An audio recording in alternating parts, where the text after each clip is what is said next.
a la iglesia de Éfeso. Cristo vive para siempre. Vamos a mirar en el capítulo 3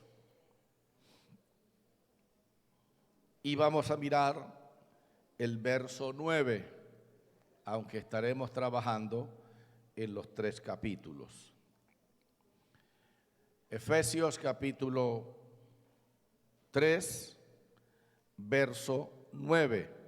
Honramos al Padre, al Hijo y al Espíritu Santo. Y de aclarar a todos cuál sea la dispensación del misterio escondido desde los siglos en Dios, que creó todas las cosas. Padre, te damos gracias a través de Jesucristo, tu Hijo. Nos presentamos a ti y nos humillamos a ti. Presentamos la palabra que vamos a compartir y pedimos que la abundancia de tu gracia esté con todos y cada uno de nosotros, en el nombre de Jesús. Amén.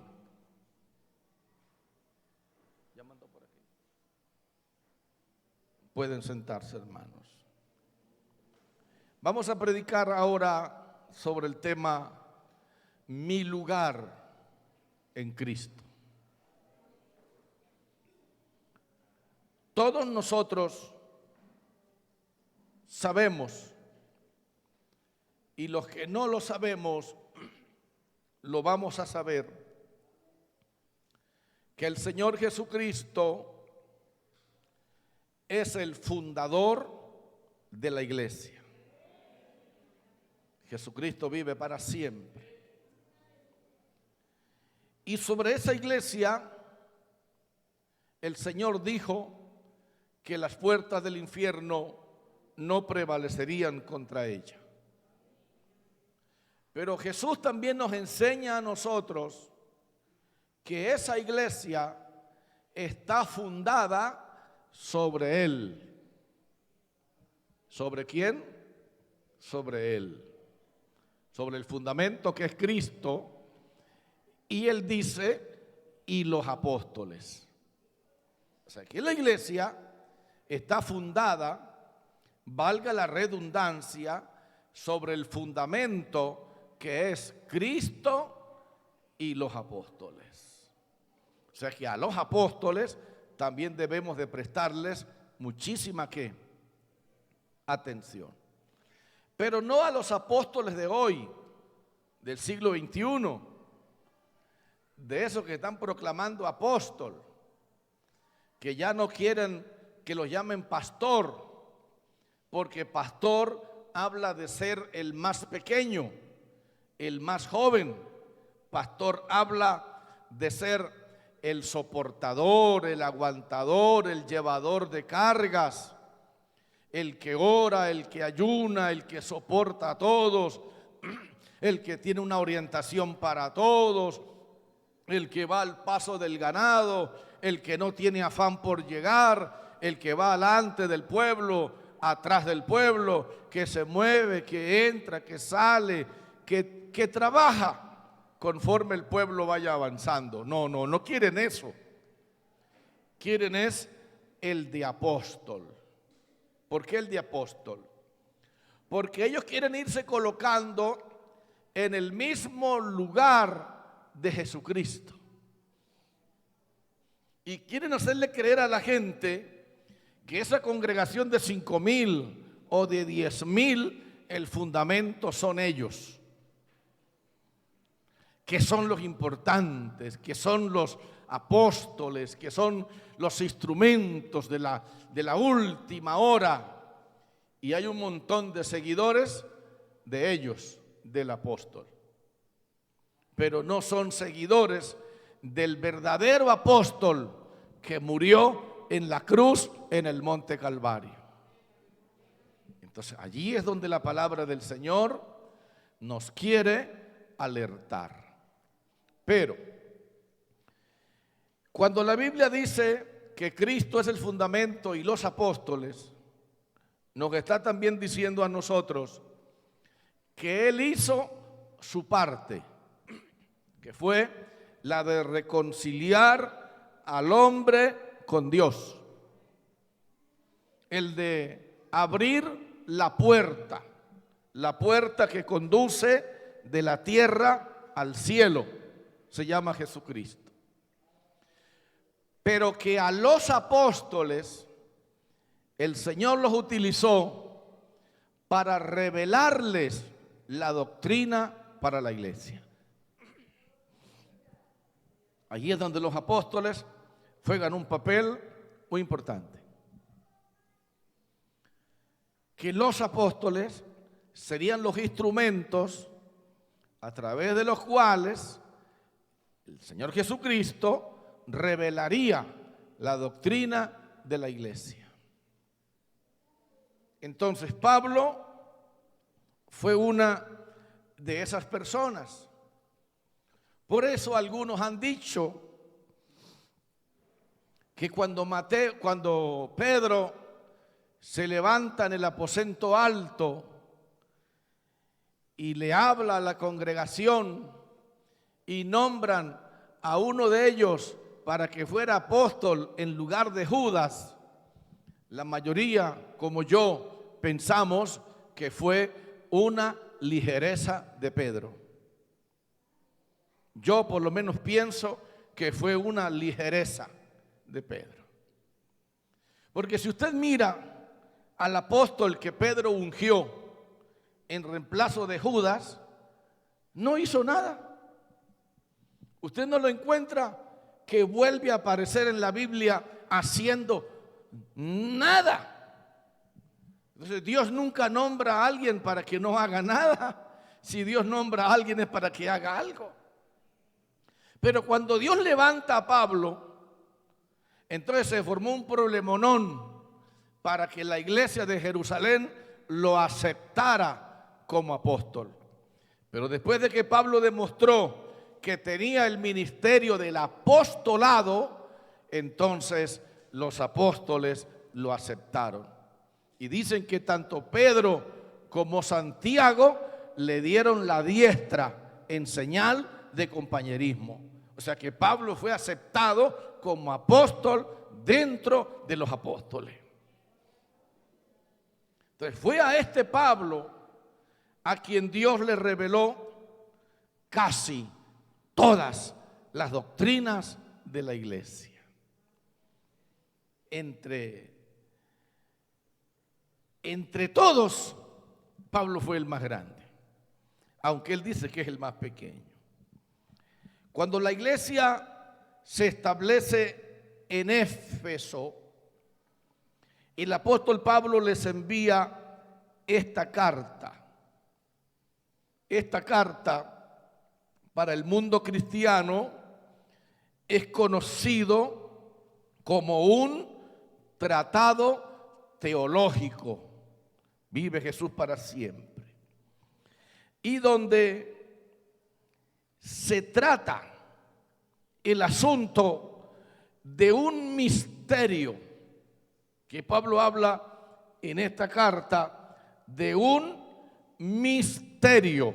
Por ejemplo, si usted mira lo que la palabra de Dios dice en el capítulo 1 y en el verso 9 del libro de Efesios o de la carta a Éfeso, el apóstol habla de un misterio.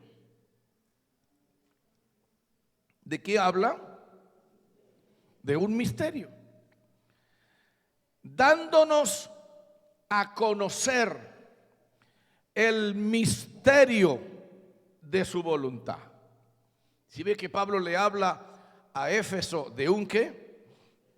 De un misterio, del misterio de su voluntad, según su beneplácito, el cual se había propuesto en sí mismo. Ahora, en el capítulo 3, del verso 3 al 9, nos habla de ese mismo misterio. Santo el nombre del Señor. Efesios capítulo 3, del verso 4 al 9. Escuche con cuidado. Oyendo lo cual, podéis entender cuál sea mi conocimiento en el misterio de Cristo. ¿De qué habla? De un misterio. Y dice el verso 9, y de aclarar a todos cuál sea la dispensación del misterio escondido. Pablo habla de un ministerio escondido y que ese misterio solo le fue revelado a él. Capítulo 3, verso 3 de la carta de Pablo a Éfeso. Por favor, mire la Biblia. Y dice el verso 3 del capítulo 3, que por revelación me fue declarado el misterio, como antes lo he escrito brevemente. Entonces la pregunta es, ¿cuál es el misterio? ¿Qué fue el misterio que se le reveló a Pablo? ¿Y cuál es el misterio del que Pablo está hablando? Pues muy sencillo. El misterio del que Pablo habla es un misterio que para ellos era misterio hasta ese momento. Y es que según el apóstol San Pablo y según el pueblo judío, el pueblo predilecto de Dios era Israel. Que Israel era su ¿qué? Su pueblo. Y el misterio consiste en que iba a llegar un día en que Jesucristo iba a tomar en cuenta a los gentiles también para la salvación. Ese era el misterio. Ese era el misterio oculto, que para los gentiles también había una partecita. Y que esa partecita la iba revelando Dios de a poco. Y cuando el apóstol recibe esa revelación, entonces él se la transmite a los gentiles, para que los gentiles no nos sintamos como que somos un parche pegado. ¿Sí o no? Porque hay cosas que cuando uno no las conoce bien, uno se siente como tímido. Uno se siente como que no puede tocar ahí porque uno no es llamado a tocar ahí. Pero Pablo dice que ese misterio es que Dios iba a tener hijos, no solo de Israel, sino también de los gentiles. Por eso es que esta carta juega un papel muy importante, sobre todo para nosotros, los gentiles. Y entramos en materia. Capítulo 1 de la carta de Pablo a los Efesios, en el verso 3. Cristo vive para siempre. Y empezamos. Dice Pablo: bendito sea el Dios y Padre de nuestro Señor Jesucristo, que nos bendijo con toda bendición espiritual en los lugares celestiales en Cristo. A ver, ¿qué encontramos aquí? Aquí encontramos que Dios a los gentiles nos da una bendición por adelantado, pero que nosotros no lo sabíamos.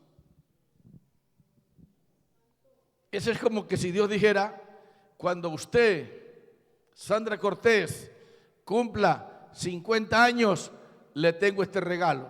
Pero ella no sabe. Ella vive la vida normal, pero ella no sabe que hay un Dios en el cielo que sin que ella lo sepa, le asignó una bendición para cuando cumpla 50. ¿Cuánto le falta? Ya está, casito. Vive Jesús para siempre.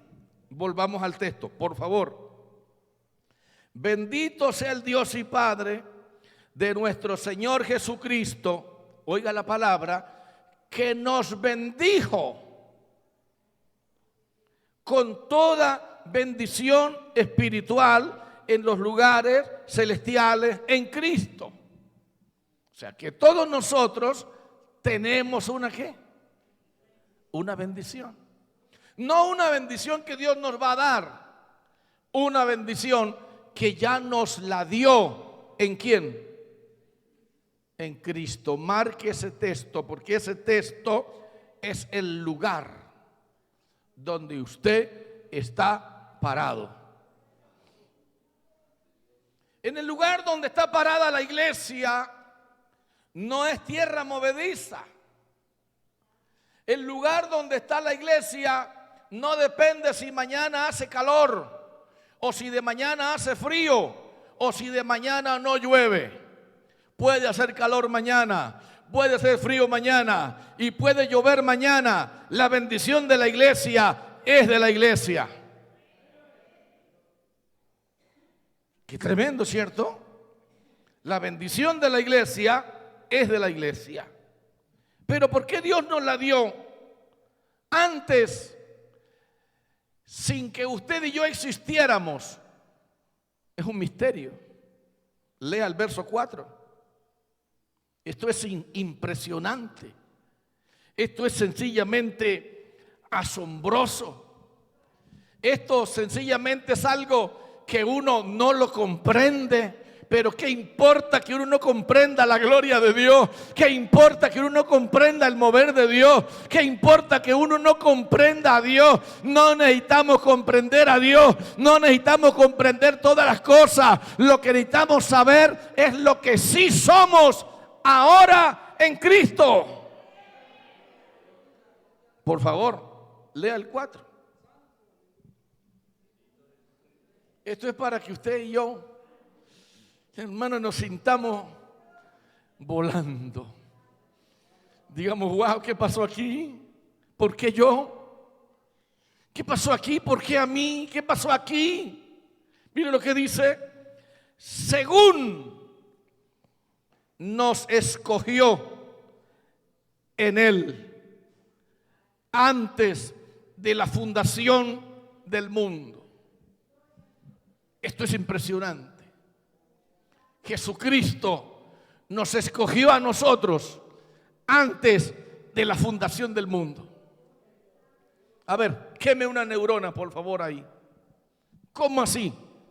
Que Cristo me escoge a mí, lo escoge a usted, siendo pecadores, naciendo pecadores, que Él sabía que naceríamos pecadores, pero aún así nos escoge en Él antes de la fundación del mundo. Esto sencillamente es increíble. Pero mire que ni siquiera le sacó un aplauso para Él. Esto es increíble, hermano. Es increíble.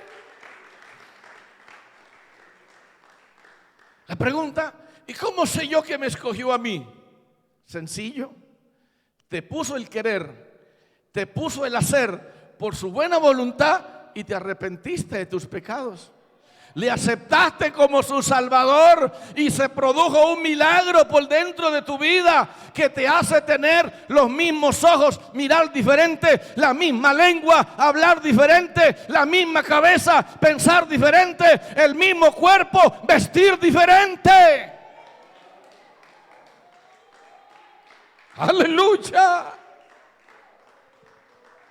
¿Cómo así? Que en pleno siglo XXI el Señor todavía tenga seguidores. Cuando se cree que la tecnología y que la ciencia están acabando con la fe y que Cristo todavía tenga seguidores.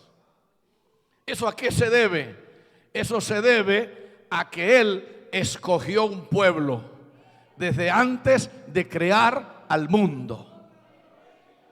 Antes de Dios diseñar el mundo, ya el nombre suyo vino en memoria delante de Dios, porque Dios conoce todas las cosas por adelantado.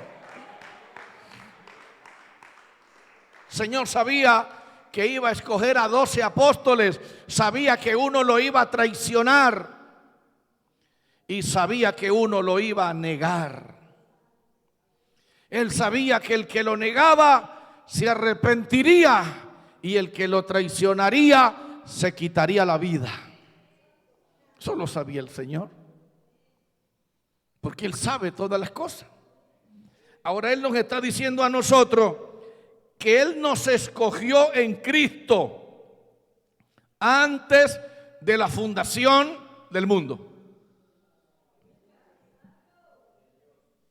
Pastor, ¿y Él sí está dispuesto a seguir bregando conmigo? La respuesta es sí.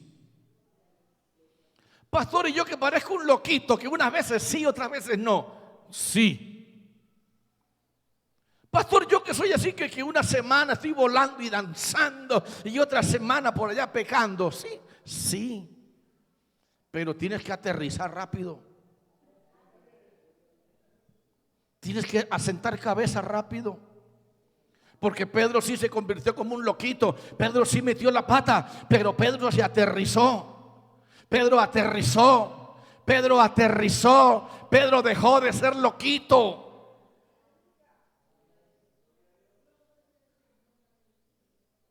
Bueno.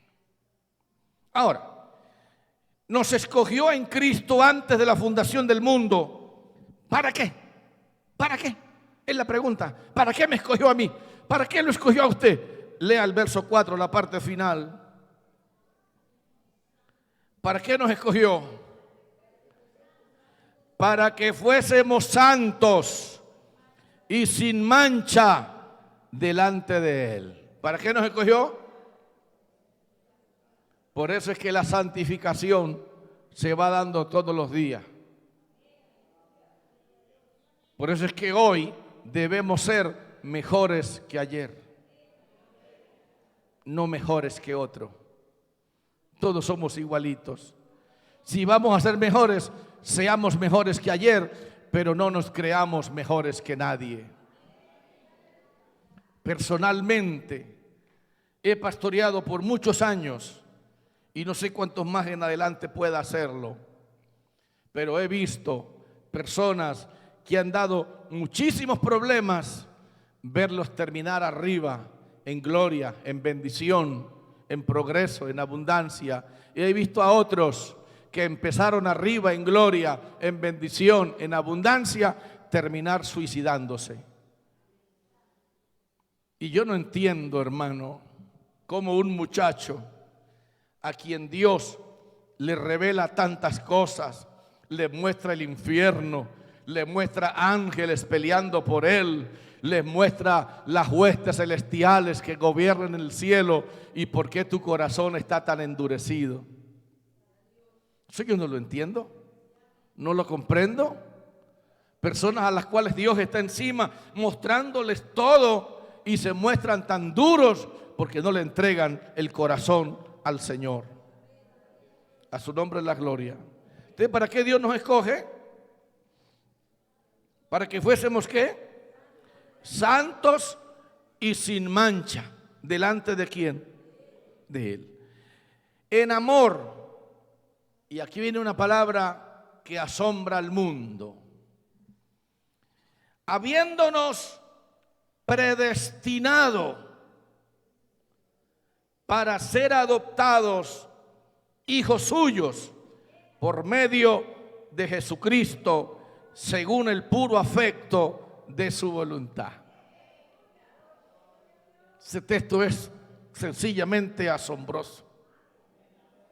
Si usted está aquí y usted está sintiendo como unas ganas de arrepentirse, como unas ganas de ser del Señor, como unas ganas de consagrarse, como unas ganas de ser fiel, eso no es suyo, eso es de Dios. Eso se lo está colocando Dios, no porque usted sea buena persona, no porque usted sea mejor que otro, sino porque a usted lo tomó en cuenta Dios desde antes de que el mundo existiera. Y eso se debe valorar, hermano.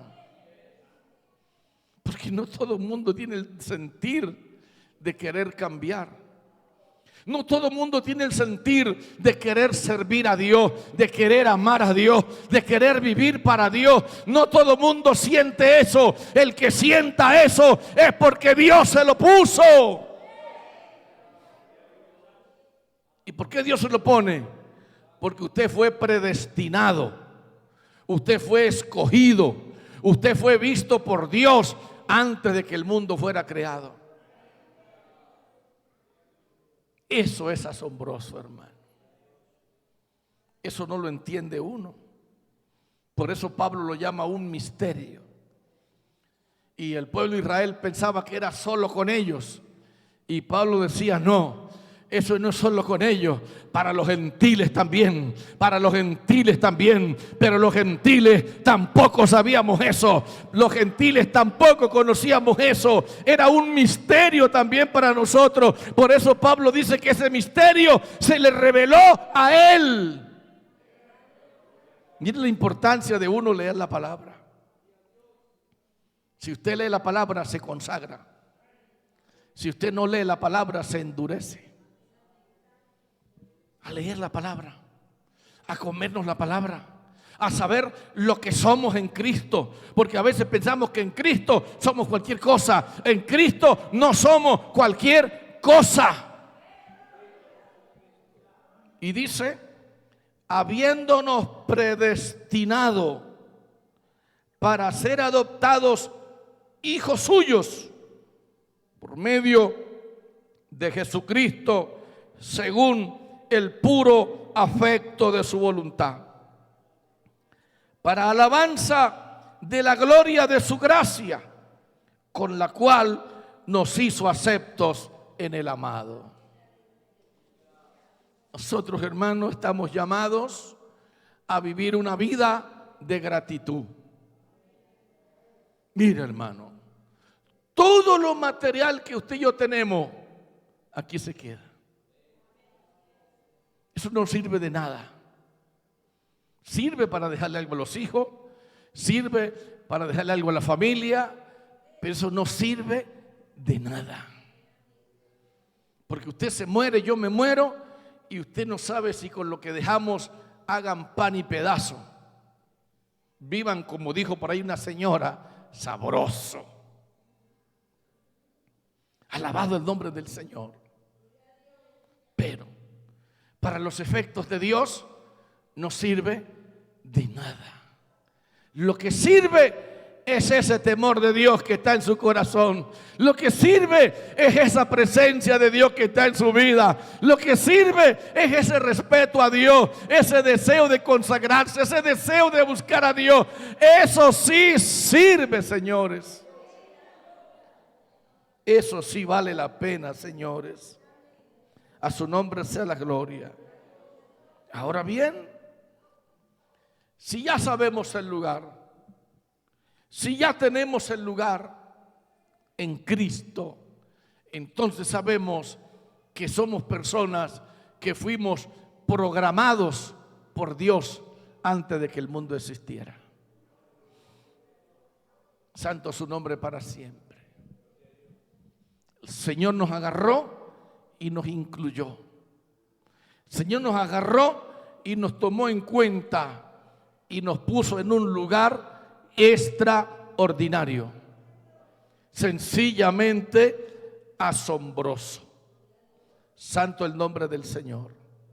Y dice el verso 9, dándonos a conocer el misterio de su voluntad, según su beneplácito, el cual se había propuesto en sí mismo, oiga la palabra, de reunir todas las cosas en Cristo, en la dispensación del cumplimiento de los tiempos, así las cosas que están en los cielos como las cosas que están en la tierra. En Él, asimismo, tuvimos herencia, habiendo sido predestinados conforme al propósito del que hace todas las cosas según el designio de su voluntad.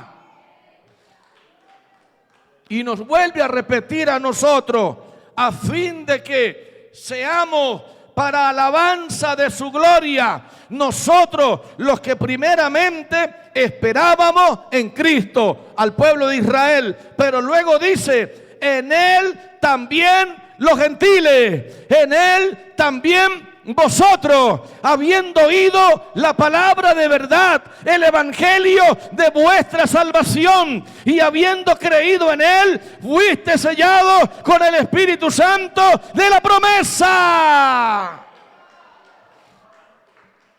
A ver, ¿qué nos está diciendo ahí? Que la misma bendición que tenía Dios para Israel, la mismita, igualita, la tenía para los gentiles. O sea que todo lo que Israel disfruta, también lo disfruta la iglesia.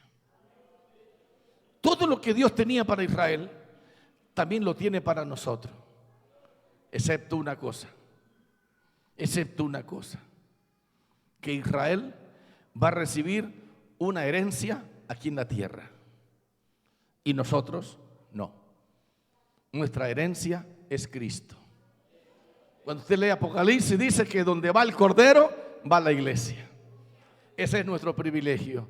Donde está Cristo, estamos nosotros. Donde vaya Cristo, vamos nosotros. Aleluya. Pero para Israel sí hay una bendición aquí en la tierra. Y ellos la van a disfrutar. Ellos la van a administrar.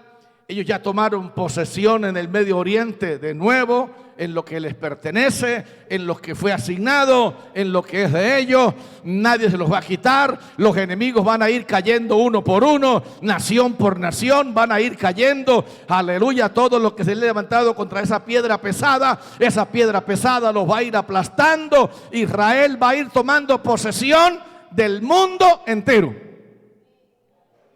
Porque ellos van a gobernar el mundo entero en el reinado milenial de Cristo. Alabanzas a su nombre para siempre. Pero la iglesia tenemos otro lugar. Santo su nombre para siempre. Ahora bien, si nosotros tenemos ese lugar en Cristo, hay una prueba que Dios nos ha dado. Y es el verso 14. Dice que tenemos las arras de nuestra herencia. ¿Qué tenemos? Las arras. Ya nos dieron la pruebita. Ya nos dieron la primera partecita. Nos dieron el Espíritu Santo.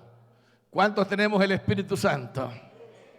Ya nos dieron la pruebita de que vamos para algo más grande. Tenemos las arras, tenemos el Espíritu Santo, tenemos la prueba de que ya nos dieron la primera parte de nuestra herencia. El Espíritu Santo es muy importante en nosotros, hermano. Por eso le dice Pablo, aleluya, que no apaguéis el Espíritu. Alabado el nombre del Señor. Que no contristéis al Espíritu. Que no hagamos enojar al Espíritu. Santo el nombre del Señor. Entonces dice que es las arras de nuestra herencia. Nos han dado el Espíritu Santo como una pruebita de que la herencia que tenemos es verdadera, es cierta, es buena y es duradera hasta la redención de la posesión adquirida para alabanza de su gloria. O sea que usted y yo en Cristo somos muy, muy importantes. Ocupamos un lugar extraordinario. Ocupamos un lugar de muchísima bendición. Ocupamos un lugar de muchísimo progreso, de muchísima abundancia, de muchísimo futuro. El futuro de la iglesia no lo puede detener nadie. La iglesia se multiplicará, la iglesia crecerá, el poder del Espíritu Santo avanzará. Los que están destinados para vida eterna llegarán. ¿Cómo? No lo sabemos. ¿De dónde? No lo sabemos. Pero se levantarán, porque la iglesia todavía no está completa. Hoy sí hay muchas iglesias paralelas, pero no son iglesias de Jesucristo, porque las iglesias de Jesucristo son nacidos de nuevo, convertidos por el poder de Dios, transformados desde el pie derecho hasta la corona de su cabeza. Pero la iglesia no se ufana, la iglesia no se gloría, la iglesia le da la gloria ¿a quién? A Dios. Ese progreso de bendición en su vida no lo detenga. Ese progreso de cambio no lo detenga. Ese progreso de avance no lo detenga. Ese deseo de servir no lo detenga. Yo lo invito para que continuemos. Y voy a terminar por ahora diciendo lo siguiente. Capítulo 1, verso 15. Por esta causa también yo, habiendo oído de vuestra fe, a los gentiles, de usted y de mí, de vuestra fe en el Señor Jesús y de vuestro amor para con todos los santos, no ceso de dar gracias por vosotros, haciendo memoria de vosotros en mis oraciones, para que el Dios de nuestro Señor Jesucristo, el Padre de gloria, os dé espíritu de sabiduría y de revelación en el conocimiento de Él, alumbrando los ojos de vuestro entendimiento, para que sepáis cuál es la esperanza a que Él os ha llamado y cuáles las riquezas de la gloria de su herencia en los santos. Alabado sea su nombre para siempre. Y cuál la supereminente grandeza de su poder para con nosotros, los que creemos, según la operación del poder de su fuerza, la cual operó en Cristo, resucitándole de los muertos y sentándole a la diestra de los lugares celestiales, sobre todo principado y autoridad y poder y señorío, y sobre todo nombre que se nombra, no solo en este siglo, sino también en el venidero, y sometió todas las cosas bajo sus pies, y lo dio por cabeza sobre todas las cosas a la iglesia, la cual es su cuerpo, la plenitud de aquel que todo lo llena en todo. Cristo tiene un poder que nadie lo puede detener.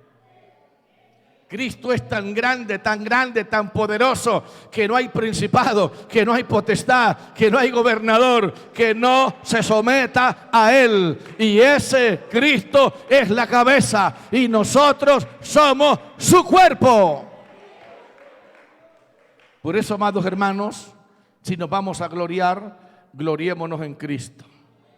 Si vamos a amar, amemos a Jesucristo. Y si vamos a servir, sirvamos a Jesucristo. Los dejo con nuestro colaborador. Aquí están los puntos que vamos a tratar. Aquí están escritos. Él los va a tratar con ustedes. Y ustedes todos y yo nos vamos a comprometer a servir a Dios como Dios quiere que le sirvamos. ¿Cuántos bendecimos al Señor?